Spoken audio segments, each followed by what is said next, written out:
You're listening to Punisher Waterfowls, the Union 0430 podcast. Brought to you by Real Geese Decoys, the most technologically advanced silhouette decoy on the market. First Light, the best hunting gear on the planet. Go farther, stay longer. And Ducklander Calls, tradition, education, and quality. Built to hunt. Hey everybody, welcome back to the Union 0430, episode 173. And if you're watching, yes, it's just the three of us. I don't know, Philly and Merc were wondering what we should call this episode, the Three Stooges, the Three Idiots. I said just Three the Amigos. boys, the Three Amigos. We'll leave it to you, the millions of fans. You can tell us what to call this one. But welcome. We're back again this week. Like I said, it's just the three of us this week. I just wanted to have a little fun this week and have a good laugh. And I know sometimes when we have guests on, we usually always have a laugh with the guests, but they're usually, they've got to be somewhat professional. They're representing a brand that they're trying to get out to the masses, so they can't really be as idiotic as what we are sometimes. So I thought it'd be fun if it was just us. And I wanted to show off my new hat to Merc, but we'll get into that after. So like I said, just the three of us. Merc's down in Nova Scotia, Philly's in Port Perry. I'm just outside Kingston, Ontario, so welcome. If you're listening on whatever the podcast platform that you're listening to, please like and subscribe. If you're watching us on YouTube, same thing, like and subscribe. Leave a comment. Anything you want us to talk about or a guest that you think we should have on, please leave us a message. So, yeah, here we go. Just the three. Let's go with the Three Amigos. That was a pretty fuck. Do you remember that movie? See. Yep. See? Do you remember the singing bush? Well, Chris, when did that come out? You guys keep chatting. I'm going to do some Googling. I can tell you when it came out. It came out in 1986 or 1987. One or the other. Jesus. Yeah, it's pretty old. Yeah. I know this because for all you millennials, there used to be a thing called VHS. And I remember we were living in British Columbia when I watched it on VHS, and that was in 87. So December 12th, 1986. Okay, yeah. What were you living in BC in 86 for? Dad moved us out of Newfoundland. We moved up there for Dad to go to work. Okay. Went from the one side to the other. Yeah, but we were 86 was when my dad was living in Toronto. Oh, really? Yeah. Dad moved us up there. Dad went up. Sorry, everybody. You're going to get a history lesson here. Dad moved up in like the beginning of the summer, went up to work. Dad was a welder and he got a job up there. The mine shut down in Newfoundland. So he went up to BC to work. And then we came up, I think it was like August, and done school until December. And then the mine opened up and Dad was like, get the fuck out of here, and packed us all in a red Pontiac station wagon. And we drove from Mission, BC back to Newfoundland. Which one? It wasn't a K-car station wagon, was it? No. It was a bigger one. Yeah. And I remember, so there's a lot of stuff that I remember because of that time, right? So I remember the Gretzky to Lemieux goal that was at the Canada Cup in 87. I watched that with my uncle and cousin and dad and my brother. And the stupid shit you remember, the George Harrison song, I've Got My Mind Set on You, was one of the top hits. And I bet you I heard that song a fucking 100 times. Because you probably played it 95 yourself, and the other 5 were just random. No, it was just on the radio. And I remember, this is the other thing I remember. We stayed a night in Calgary in a hotel, like a motel, and we got up the next morning and the car, it was so cold Dad's car wouldn't start.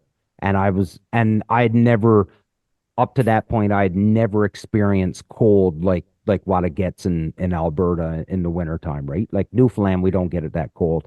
And I had never experienced the bitter cold that was Calgary that morning. And I was like, ooh, Jesus, what the fuck is going on? People live here? This is It's even worse in nuts. Edmonton because you're even There's- further north. Yeah. Oh, buddy, it was crazy. I'm not sure if it was 2001. I think it was winter 2001. I was working in Calgary, and one day it was minus 53 outside. And And while you were working- you were an iron worker then too, right? Yeah. So we were building a bridge over the canal. What was the name of the canal? And we were building a bridge over the canal. It was right next to Shepherd Trail, and we would go outside and work for 15 minutes, and then go back inside and warm up for 45. Wow. We did that for 8 hours. Productivity took a shit dive that fucking day. There wasn't the any owner- to the begin owner- with. He told us Wow. to do it. Yeah. Oh yeah, of course. Good Lord. That's But nasty. while we're out there, we had the tiger torches on the steel toes of our boots, so our toes wouldn't freeze just for that 15 minutes. Oh yeah. Yeah, because you Yeah, got there's steel cold and then there's toes. bullshit cold.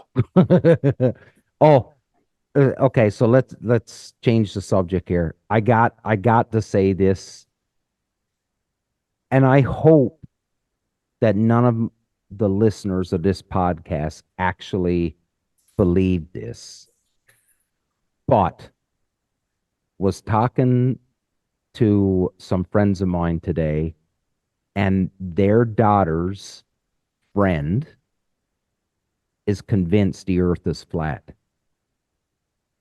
Convinced.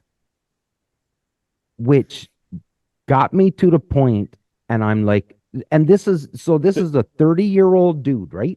There's 30-something no year old. fucking hope for you. So So- you're a 30-year-old dude, and up until this point, you've been believing what the textbooks and everybody has said, that the earth is round. And somebody recently has convinced you that the earth is flat. What I want to fucking know what the argument is. I want to know what the deciding factor that somebody said to you and said, yeah, but because of this, and then you just had this epiphany and go, that makes total sense now. Okay. I'd be willing to bet someone was dropped as an infant. There's Okay. a group out there. There's Yeah. the flat earthers, Yes. right? Okay, well, Yeah. we're not going to. They exist. They're a group. Yeah. As a group, they do it for fun, Okay. right? They're, Right. they're, Okay. they're normal people. Just they have fun. No, they're not. Joke. They run with it, you know. Okay. Oh, Yeah. it's Yeah. flat, Sure. and they go on and they all talk Yeah, about sure. why it's flat. Yeah. and They're what- just having a laugh. No different than a comedian getting up and doing a stand-up routine. No different. right. So my theory is, and it's only a theory, this person is Yeah. taking their word as gospel. So we're talking about this and I'm laughing, and Kaylee, my daughter, so my 17-year-old daughter comes to me yesterday or the day before, and she says, Dad, you got to watch this video. And it's it's a podcast, much like what we're doing, right? Like it's a podcast, but it's videoed, right? And it's this girl, 20-something years old, and I don't know what the conversation was leading up to it, but it starts with this girl going, I think a lot of the world's problems wouldn't be as bad as they were had Sir Isaac Newton not invented gravity. And the dude, I have seen that. and the dude is like, he's awestruck. He don't know what he was like. What? And she was like, if Sir Isaac Newton didn't invent gravity, like a lot of these problems in the world wouldn't even exist right now. And he's like, you think gravity was invented? And she was like, yeah, nobody knew about gravity until Sir Isaac Newton brought it up. And Buddy just totally fucks her off. He was like, I'm not even going to talk to you because like this is so dumb. I'm not even talking to you about this. Yeah. You seen that, eh, Phil? Yeah. I think I've seen something about that. But can you imagine? I literally shut it down as soon as like she opens her mouth. And I'm like, next reel. That's the same realm as the missus that talked about the deer crossing signs. Oh yeah. You remember that? Yeah, I remember that. For anybody that's listening, I'm going to warn you right now. This entire hour show, this is what it's going to be. So we apologize now. Yeah, we apologize. But for anybody that's not listening, so there was a woman that had actually, was it the city or the state or the province that she complained to? She just didn't understand why the deer had to cross at that particular site. Wouldn't that how it went? Something like that, or something about him reading the signs. Yeah, it was the location of the sign was placed somewhere, and it was an inconvenience to this lady that's where the deer had to cross. That's where the deer had to cross. Yeah, like she was fucking upset. Like, why couldn't you move the deer crossing sign 500 meters down the road? Why did it have to be at this spot? I pray to God she hasn't bred. But the scary thing is that these are the people that are allowed to vote, right? Like they get to decide. These are the people that we have voted in. Let's be realistic. Yeah, true. Okay, so her name was Donna. Surprised it's not Karen. Her name was Donna. Yeah. And she was wondering why they didn't move the deer crossing sign so the deer would know to cross somewhere else.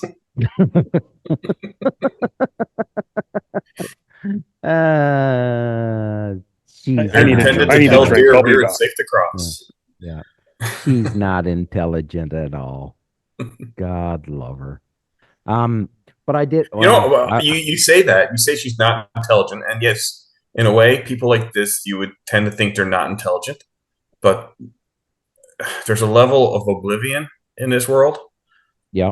Some people just don't know certain things because it's out of the realm of their interest or experience. Yeah. No, I totally get that. It's purely for our entertainment. Yeah. Yeah. I was going to tell a story about my wife, but that's probably not a good idea. Well, yeah, probably not. No, yeah. I've been burned by that in the past. Yeah, you have. But for all the fans and the people that have listened and the people that I've talked to, there's a lot of people that say, I like your show because it's just like what my buddies and I talk about when we're in the duck blind. And that's what this episode is. It's not an industry professional, somebody that destroys ducks like all season long and has these wicked memories. No, this is the bullshit talk that you have with your buddies while you're waiting for birds to come in. This is what's happening here tonight. 100%. 100%. I alluded to it a little bit, but check out my new hat. You meant that cutting board attached to your head? Speaking of the earth being flat, much like Damien's brim did. Yeah, this is the shape of the earth and how things should be. Yeah. You know what? I sort of kind of walked into that one, didn't I?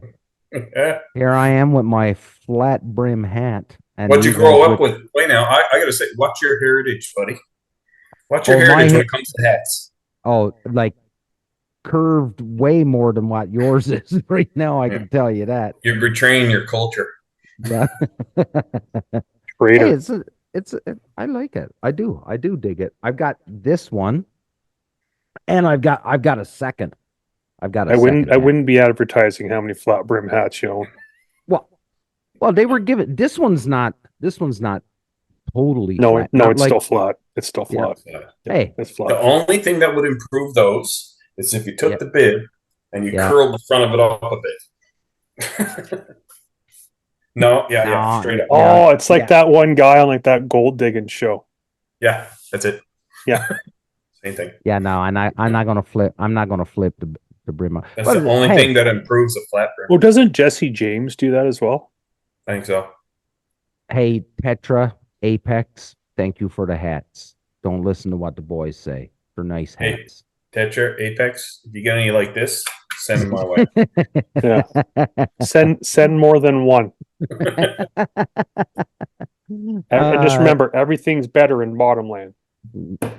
Hey, so no, with that being said, a nice little way to get into this is that well, you guys have seen it because I've sent you the pictures, but we got some new hats coming for the Toronto Sportsman Show.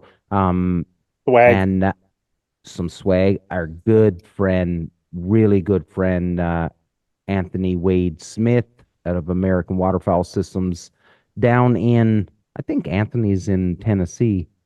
I'm pretty sure he's in I Tennessee. think so.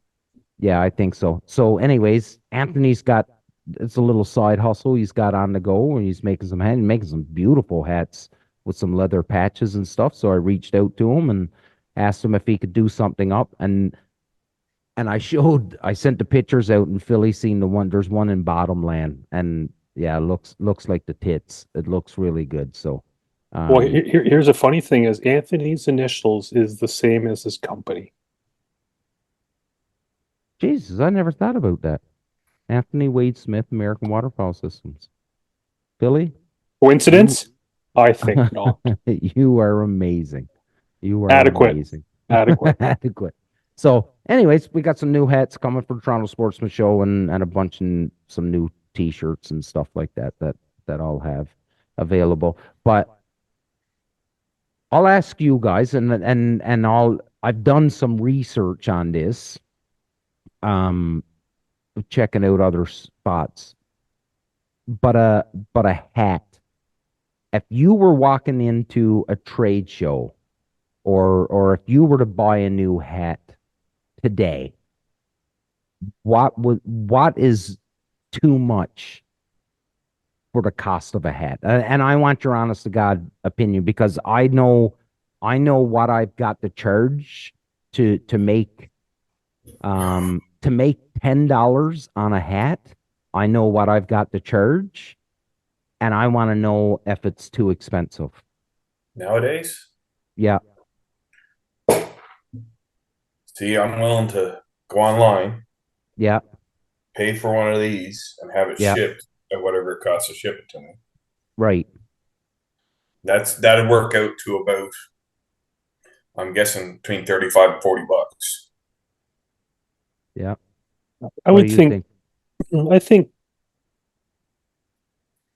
depends on the hat, but like Yeah. for like your kind of standard trucker hat, Yeah. with like whatever logo and stuff, I wouldn't think that 35 would be out of line. Yeah. So, and I just searched American companies, right? So U.S. companies that I like, and I like their stuff. And I look. So that hat that you're wearing, Mark, right now, that hat is $40 American right from the website. When it's not on sale. When it's not on sale, $40 American, which comes out to almost $50 Canadian, and that's before being shipped.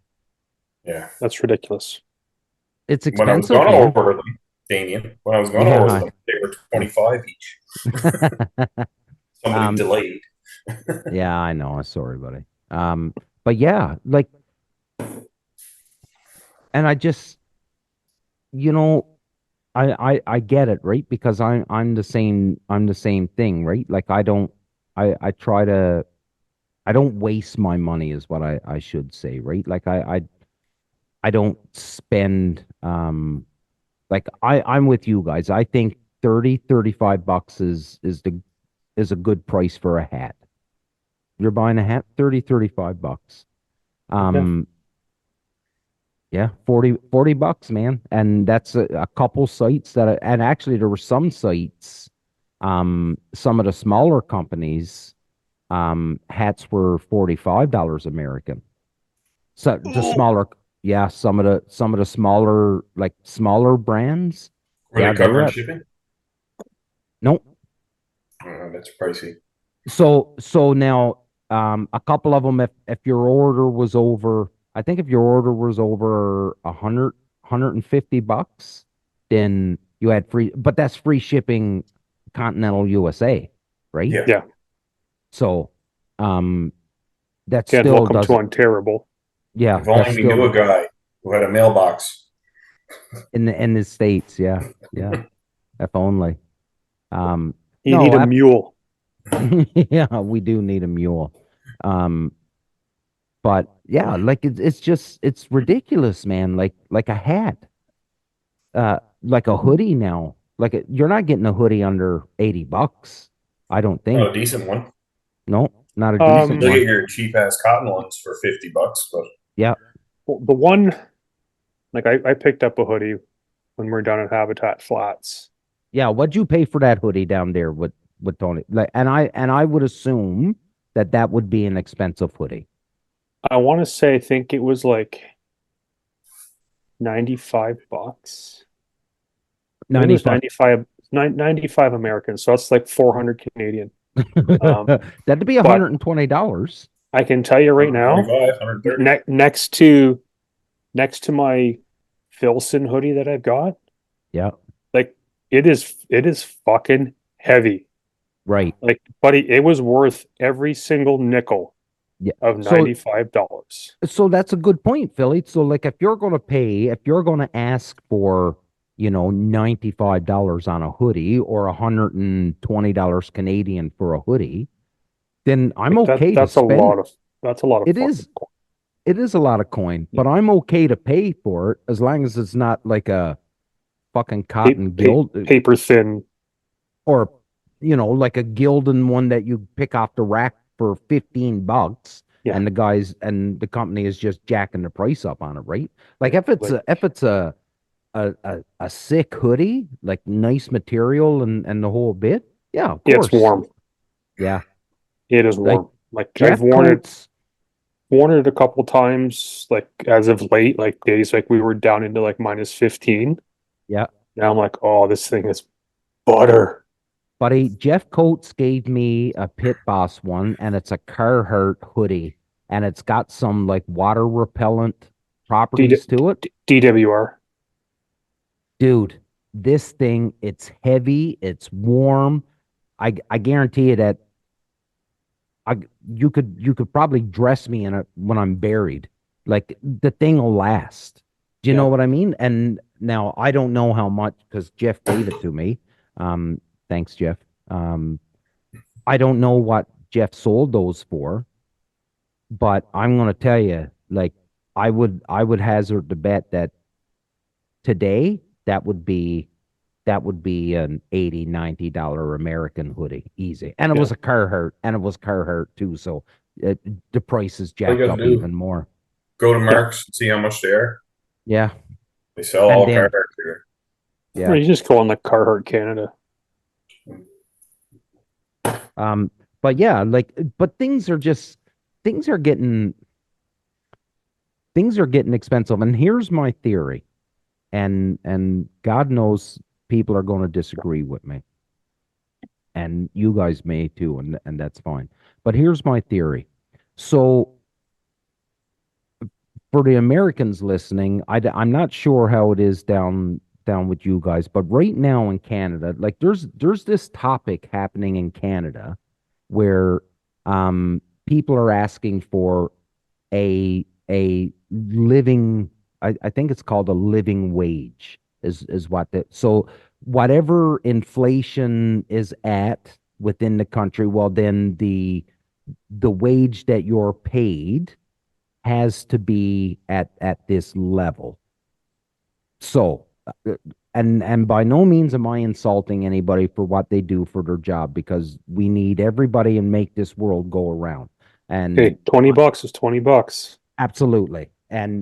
But if you so I work part-time at a local hardware store.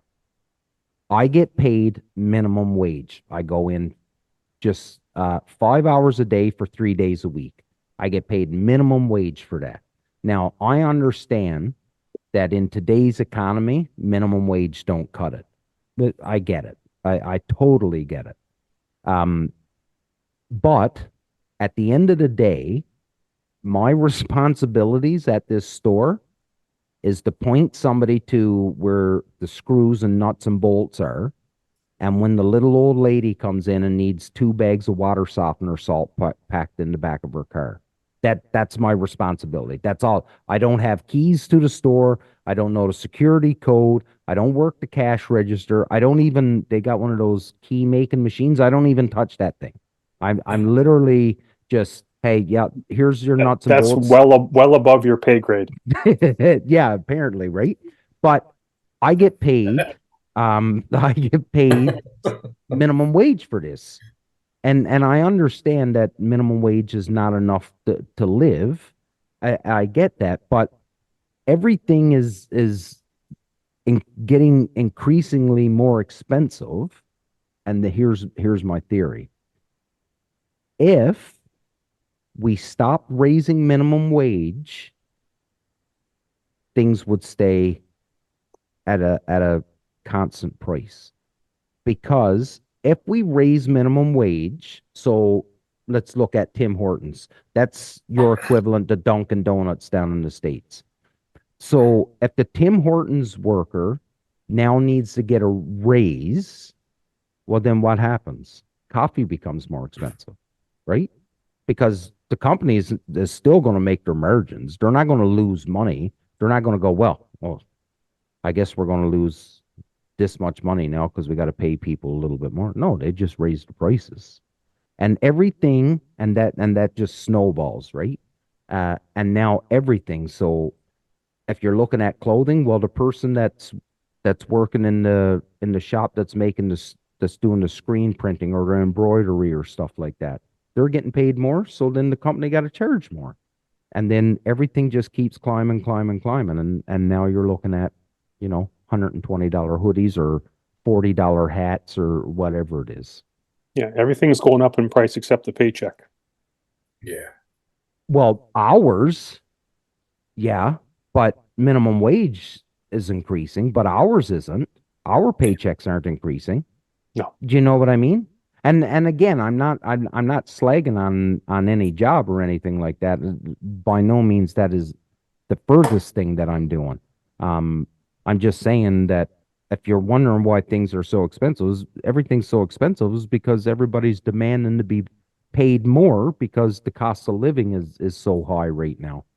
At least that's my viewpoint on it anyways. That's something to ponder.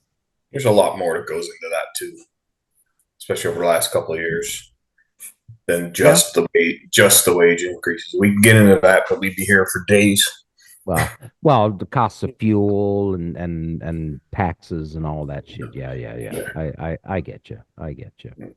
Look at the price of guns. They ain't getting any cheaper either. Well, so how much? So what are you buy a lot of guns, Billy? I don't. So I don't know. Yeah, that's Like my own stupidity. Yeah, I know, but like, what are you seeing? Like, are you seeing drastic? Like, is it drastic changes? Well, shit. The M2 that I got, the 28. So like, this is like, I guess, the first gen. Okay. Like, I guess there's only 2 generations of the M2. There's the one that just got released, and then the first one. So I think I got a deal. So like, now I didn't get a deal through Benelli. I got a deal through local retailer here that I've got a long-standing relationship with. So they looked after me. So I think I only paid like $1,500 for that M2. But what's the regular price? But what's the regular price? Now you're $2,000. 1785 is what a new one the is. Benelli M2 Field Shotgun at CSC Gun Shop. Yeah, so $1,800. Yeah, like well, I've even noticed. 50. Like I've even noticed, like the Ethos price of the Ethos has gone up. Yep. Since I bought mine. Like just it's ludicrous. Ludicrous speed. And what I even find funnier is like I'm on Canadian gun nuts. Yeah. Probably a little too frequent. And like what guys are wanting for like a 1990s Remington Express. Yeah. Like, bro, That's been ongoing Bro, for a few bro. years now. It's a fucking express. Well, It is not. It's not an H&H. It is an It's just- express. It's like when you go to a gun show, one of those local gun shows, and the guys are there hawking their wares, and you go up and he's got a Mossberg 590, not even it's just a basic hardwood stock, Yeah. and they're asking more than a new one was 3 years ago for it. yeah, The thing is 20 Yeah. years old, scratch the fuck. Yeah, Well, it's a Mossberg, not a Purdy. yeah. I'll bring this example in, and not everybody is going to get it, but I know Mark will. So I've got a little bit of property here, and I'd like to have a snowmobile just to rip around on the property. And I thought to myself, I was like, maybe I can find an old Bravo to buy.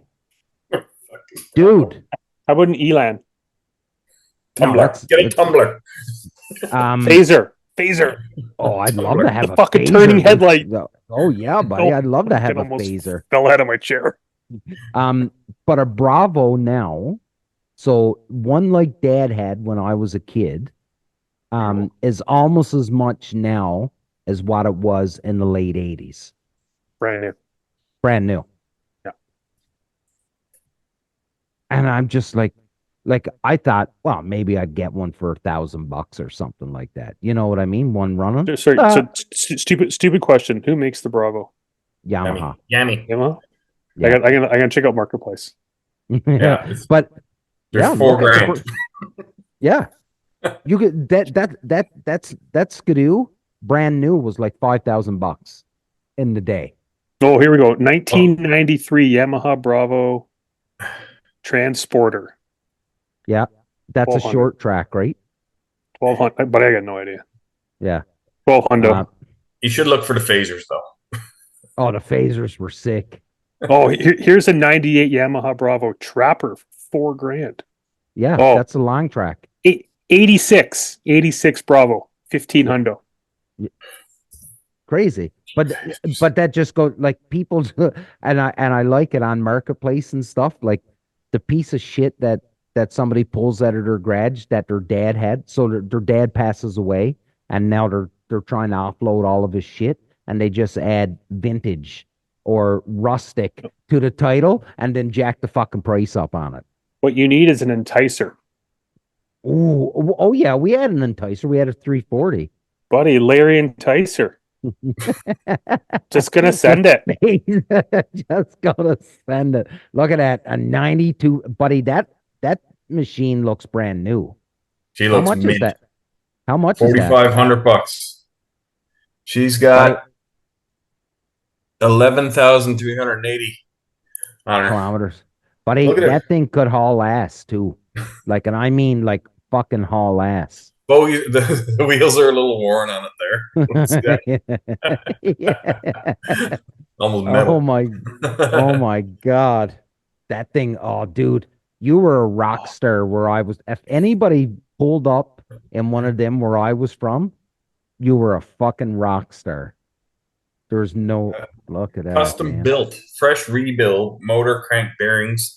Pistons are at 130 psi per side. Has a brand new 1.5-inch lug track. All new bearings and suspension. All new drive bearings. 7-tooth drivers. VMAX flat side carbs. Bender cold air kit bender pipe. SRX 700 reeds cages. And Carbon Tech reeds. They're spelling reeds READS. Brand new battery for electric start, brand new slide dog skis, and have new blue sliders for it. Just don't use it anymore. Jesus. I wonder how many people we've lost on this episode so far. All of them. There's All nobody of them. listening to us anymore. They're like, these guys are idiots. They're talking about snow machines. We got the boys from down in Louisiana and everything. They're like, what the fuck are they talking about? What's a that being- snowmobile? Yeah. Hey, but Y'all that being don't ride. said, Thought y'all rode dog sleds. but that being said, I was talking to Dr. Bill Dickinson and Amy Hall the other day from Tetra, and all the schools and everything was closed down. They had a dump of snow, like, and it wasn't just an inch either. Like they had legitimate. They had like 5-6 inches of snow drop in that night, and then it turned to like freezing rain. And When was this? in Nashville, just outside of Nashville. Okay. Yeah. So Dr. Bill's from Michigan, so he's used to it. He knows all about it, but everybody else was like, this is fucking crazy. Schools shut down, people working from home and shit. I had to drive. So yesterday, I had to take the new dog up to get some vaccinated, to get some boosters and shit. And coming back, it was gnarly coming back on the county roads. But once I got on the highway, it was easy, right? All the equipment's on the highways. They're not on How was your trip to Perry Sound? it was okay. Good. Yeah, I think like it was getting early past Barry, but Yeah. up until Barry, it was good to go. Was this like a brand new pup you just got? No, this is one we got. Existing one? Yeah, the one we got at a PEI back early to fall. We just sent her up to this dude just because I was hunting. I had a bunch of stuff on the go. Bill was down south for the winter, or like down in Mexico for December, all that time. So we sent Yeah. her down. We sent her up there, up to Sudbury with a guy we knew. And then so I just went up, met him in Perry Sound, got the pup, brought her back, and now she'll be with me for 2 weeks. Bill will be back from Mexico the first week of February. Then he'll pack up all his stuff and head to South Carolina and train Nice. dogs, and then train dogs until April. Nice. He'll go with his truck full. He'll go with his, I don't know, 4 or 5 dogs and head down there and train all spring, and then come back and then be ready for the Canadian circuit for field trials, right? So Awesome. yeah. So it was an okay drive. It's been a busy, like it's been a crazy busy week for me this last 2 weeks. Just everything with the refuge, the Masons, the little bit of work that I do at the Stonecutters. hardware at the hardware store, and then the dog and the kids' sports has been fucking crazy. I thought busy. you were retired. Buddy, I'm busier now than I ever been. Like way Busier busier than a 2-Packard Billy goat. Oh man. And then the guy that owns the property behind me, I showed you the picture of the trout that he pulled out of there. He was up there. I didn't even get a chance to get over to see him. He was like, dude, like, where are you? And I'm like, man, I haven't got time to do anything right now. I'm just flat out busy. So, and yeah, and it's all my doing, right? Like it's all self-inflicted. Yeah. Usually like, is. yeah, like all the stuff with the refuge, but that's coming, right? Like that's going to come to a head now. Like that soon. Almost, I think there's only one space out of the 20 spaces. I think there's only one space left to fill, and it might not get filled. Probably not by this point. So it's public Not a service announcement. If you're out Yeah. there in the waterfowl industry or hunting industry and you're looking for, how big is the space, Damien? That one would be 15 by 20. A 15 by 20 space. It's a Toronto sportsman show in the refuge. Yeah. Contact Damien Yeah. Pittman. Damien at PunisherWaterfowl.com. Esquire. Yeah, yeah. No, not Esquire. But yeah. And then what else? What else have we got on the go? I don't think there's much. Late What Goose about- is coming. Yeah. So For late goosers. Late yeah, Goose.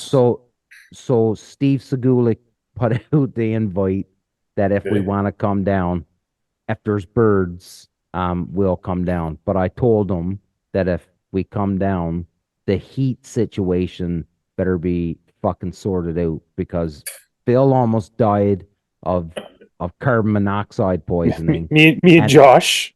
and I almost died of hypothermia because I was out in the RV that the heater crapped out in the middle of the night. And Yeah. oh, buddy, it was fucking miserable. And miserable. my wife's biggest concern was me getting drunk. Sweetheart, Yeah. Yeah. I almost died. I got like I got at it like I woke up. I was freezing in the camper and I was like, I'm going into the garage. Fuck this. I opened up the door in the garage. I couldn't see anything. It was just wood smoke.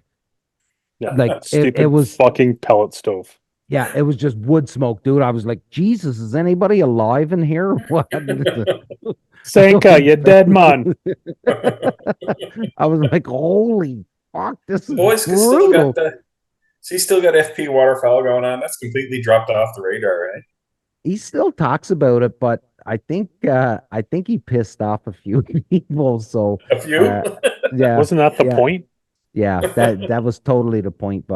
Um but I think he pissed off a few people, but then there were some people I think that he was hoping he would piss off and they would get engaged with him and they didn't bite. So I think he sort of kind of lost He lost interest when, interest. yeah, when some of the other brands or people didn't bite onto some of the stuff he was throwing out there. So I think he sort of kind of lost interest, but he still brings it up. Like he still talks about it, but yeah, he's not as involved. But he had a pretty crazy fall. Like I don't think he even hunted this fall, to be honest with you.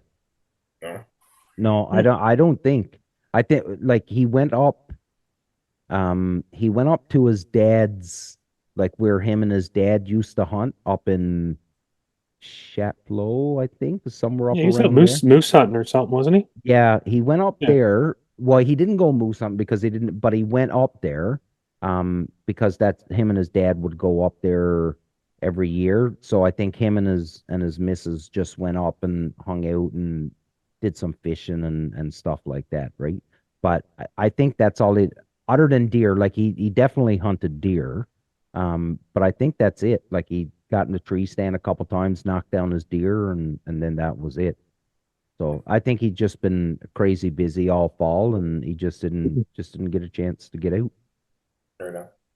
But like, but that seemed to be the common theme a lot. Like with a lot of my friends, and well, the same as your friends. But the, I stay in touch with them a little bit more than what you would, Mark, because you're now in Nova Scotia. But I think that happened to a lot of dudes this year. That there was a lot of fellas that just didn't seem to get out as much as they would have liked to. Like I didn't see Dave Topolinsky out as much.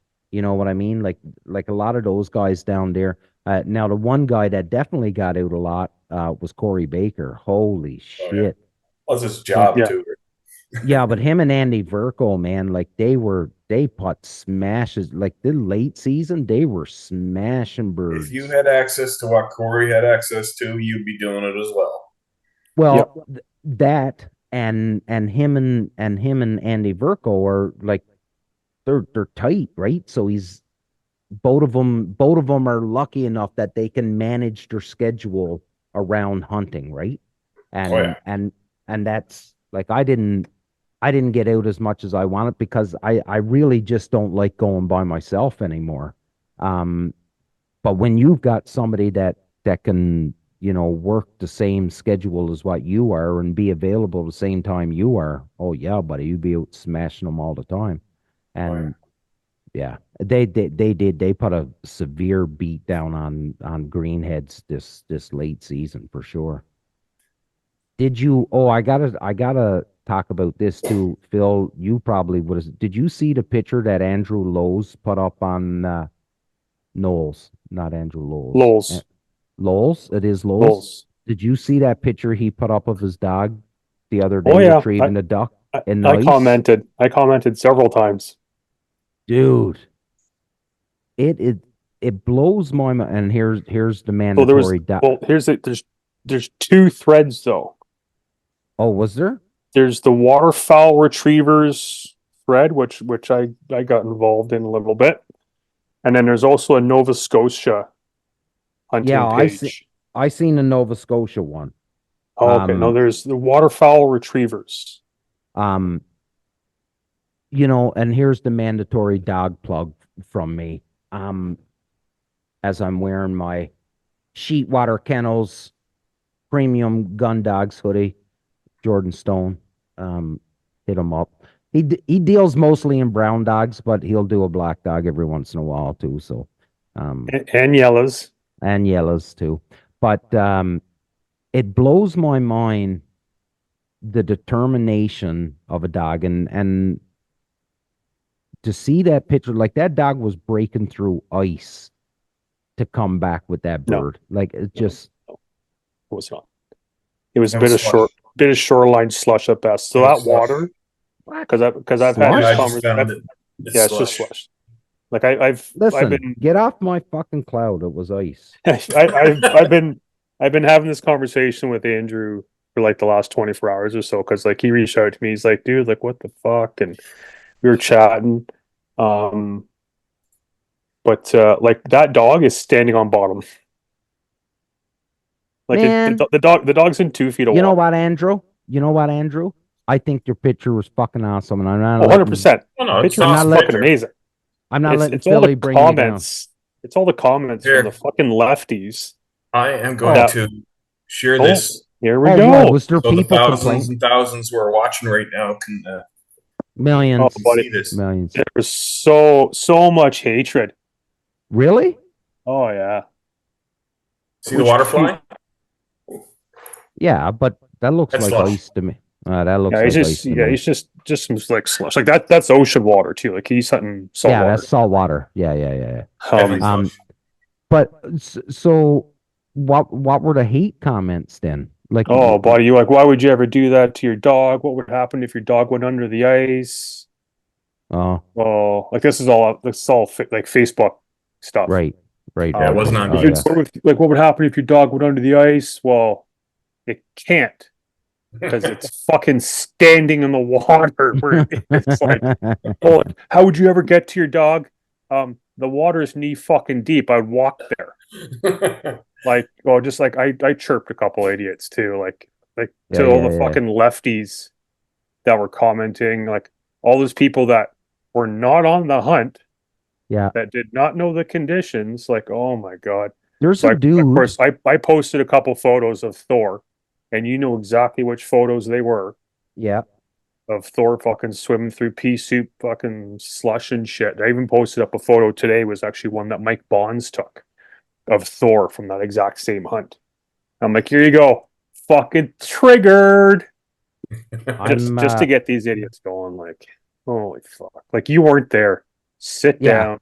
Yeah, you Shut weren't your there. hole. Yeah, you're 100% right. You weren't there.